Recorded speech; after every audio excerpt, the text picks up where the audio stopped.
Coming to you from deep in the heart of the Texas, Austin, broadcasting worldwide. Thank you so much for joining us on this Friday global broadcast, the 14th day of April. You know, I was thinking back last night, and I was thinking back this morning, that I've really dropped the ball. I should have made a bigger deal, quite frankly, over the fact that North Korea is threatening to nuke the task force that the president calls an armada. That's what it is. Bunch of ships, bunch of warships together going into the South China Sea, and they're threatening to preemptively attack that task force.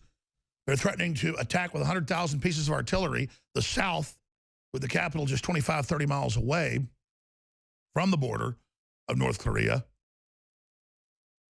And you've got them preparing tomorrow to celebrate the birthday of the first communist dictator in North Korea, his grandfather, Kim Jong-il's father, Kim Jong-un's grandfather, to test a powerful nuclear weapon tomorrow on a fault line. Isn't that interesting? They always seem to build reactors or test nukes on fault lines. You know about the Ring of Fire. Korea has quite a few earthquakes. It's right by Japan, trying to cross from Japan. What, only 60, 70 miles from Japan, at the closest point. And they're going to test an underground nuclear test, which have been linked to earthquakes around the world, by the way.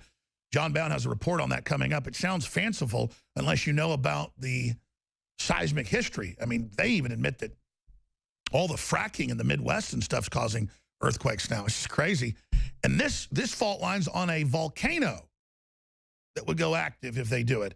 It's just on so many fronts, it's like a James Bond movie. You've got a crazy, out-of-control dictator with nuclear weapons threatening everybody, with a totally enslaved population of scarecrows starving to death. It's just amazing. Then you've got Al-Qaeda and ISIS getting run out of Syria and Iraq. They're now running back to Afghanistan, where they came from, in many cases. And they're down in these deep labyrinth caves. And so these bombs were designed, but they're never used, to suck all the oxygen out in these caves and kill people. They reportedly killed 37 militants, dropping the Moab, that is not one of the biggest bombs. It's one of the biggest people know about. They've got much, much bigger ones. And these are just kind of replays of the classic ones they'd roll off the backs of C-130s. But it is powerful. How many thousand pounds? Like 11,000 pounds of explosives or something? 20,000 pounds. Excuse me. The previous one was 11,000. Thank you, Matt, for reminding me in my ear. I'm teleprompter free, but they do pop in when I frequently get numbers wrong. We are teleprompter free. But there they are, dropping the bomb from 30,000 feet, and reportedly killed, from what they've done with reconnaissance, everybody inside.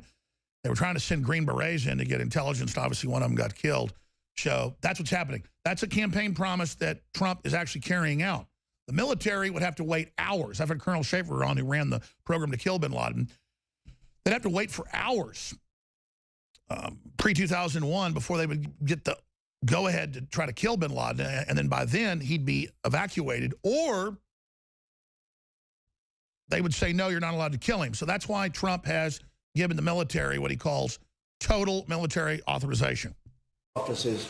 It is a special office, okay? Yes, sir. So we'll go over there, we'll take some pictures, okay? Yes, sir. Thank you all very much. President, how about that bomb, sir? You want to talk about that bomb? Did you authorize the bombing? Very, very proud of the people.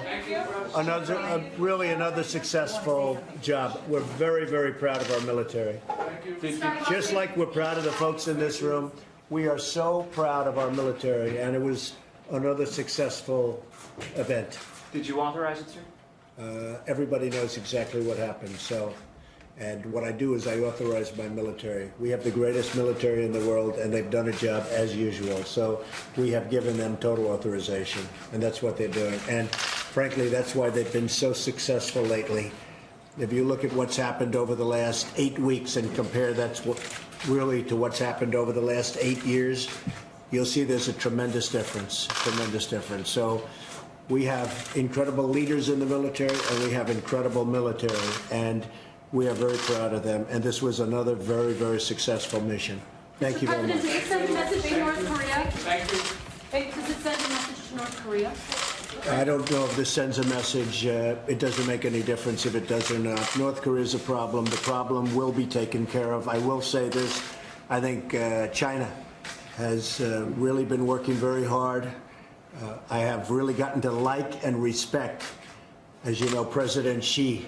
He's a terrific person. Spent a lot of time together in Florida, and he's a very special man. So we'll see how it goes. I think he's going to try very hard.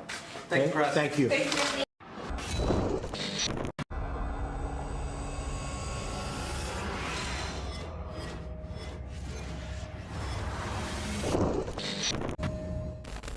What the aging process is when the cell replicates, we lose a little bit of our telomeres. Telomeres are the little cups on the end of our chromosomes. And when it runs out, you start dying. Secure your DNA force today at InfoWarsLife.com.